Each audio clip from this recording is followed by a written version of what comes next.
Selamat pagi teman-teman. Hari ini kita akan belajar dari salah satu tokoh yang sangat terkenal dalam Alkitab. Tokoh ini terkenal akan ketekunannya dalam pencobaan. Tentunya teman-teman tahu siapa orangnya? Ya, tokoh tersebut adalah Ayub. Ayub adalah tokoh yang digambarkan Alkitab sebagai orang yang saleh dan jujur. Dalam Ayub pasal 1 ayat 1 tertulis bahwa ia takut akan Allah dan menjauhi kejahatan. Ia hidup sebagai kepala keluarga yang sangat dihormati karena kesalehannya dan karena juga kekayaannya. Karena Ayub memiliki kekayaan yang besar teman-teman, yang memiliki banyak ternak, memiliki banyak budak. Tetapi dia sangat saleh kepada Tuhan. Buktinya apa? Ketika anak-anaknya mengadakan pesta setiap hari, dia setiap pagi mengorbankan persembahan kepada Tuhan sebagai semacam doa syafaat untuk anaknya, doa pengampunan. Seandainya anaknya melakukan kesalahan di pesta, itu akan diampuni oleh Allah. Dan ini tertulis dalam Ayub 1 ayat yang kelima.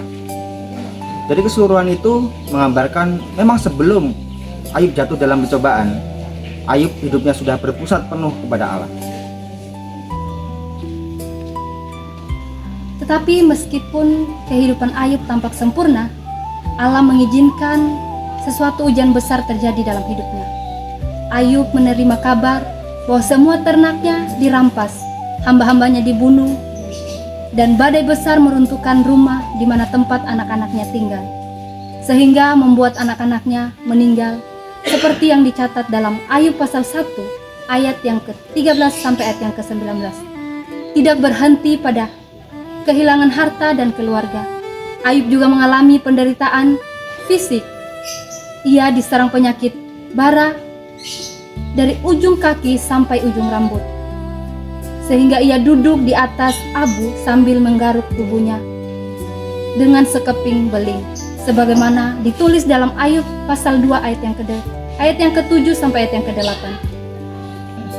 Jadi penderitaan Ayub ini mencakup seluruh kehidupannya, mulai dari ekonomi, keluarga, kesehatan, bahkan kondisi emosionalnya. Ayub berada pada titik terendahnya. Yang membuat Ayub menonjol tidak hanya besarnya penderitaan yang Ayub hadapin pada saat itu, tetapi bagaimana cara Ayub merespon menghadapi penderitaan yang Ayub alami. Dan juga Ayub berdiri menggoyahkan jubahnya, ia mencukur kepalanya untuk menyembah Allah. Nah, ini juga respon yang terdapat dalam kitab Ayub pasal 1 ayat 20.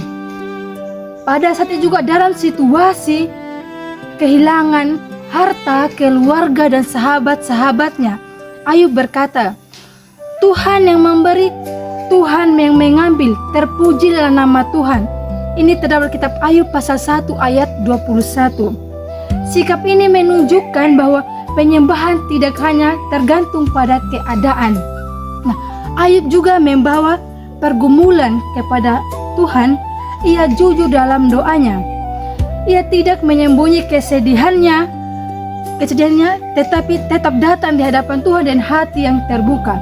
Dan dalam kitab Ayub pasal 23 ayat 10 mengatakan bahwa ujian Tuhan memurnikan hidup seperti emas. Nah, jadi teman-teman, pada inti doa dan penyembahan Ayub ini, doa dan penyembahan Ayub memiliki inti, yaitu membuat dia bertahan dalam segala kesesakannya. Yang pertama, penyembahannya itu bersifat murni.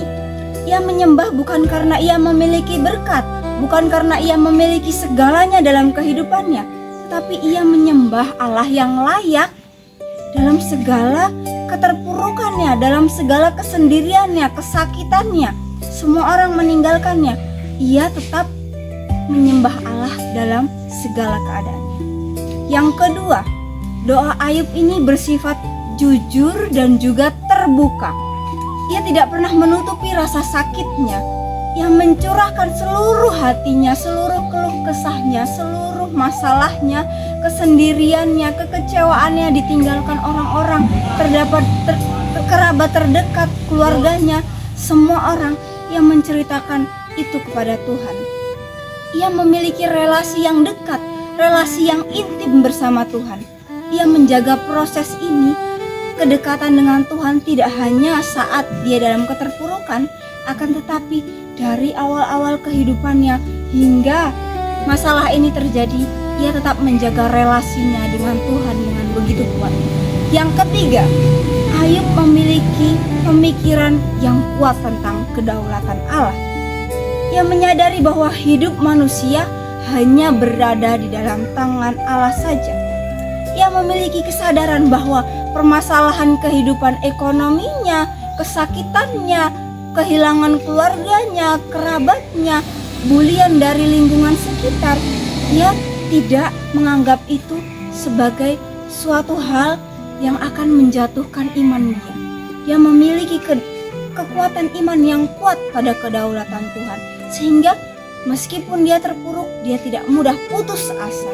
Dia terus berharap dengan Tuhan, meskipun terkadang dia tidak mengerti mengapa alasan dia mengalami semua itu dalam kehidupan. Nah teman-teman, pada akhirnya Tuhan memulihkan keadaan Ayub.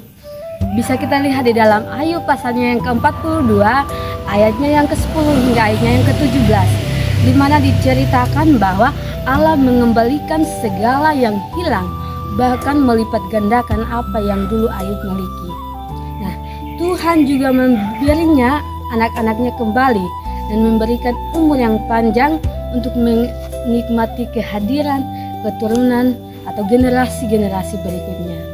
Nah, pemulihan ini menegaskan bahwa Allah tidak pernah meninggalkan orang yang tetap setia kepadanya.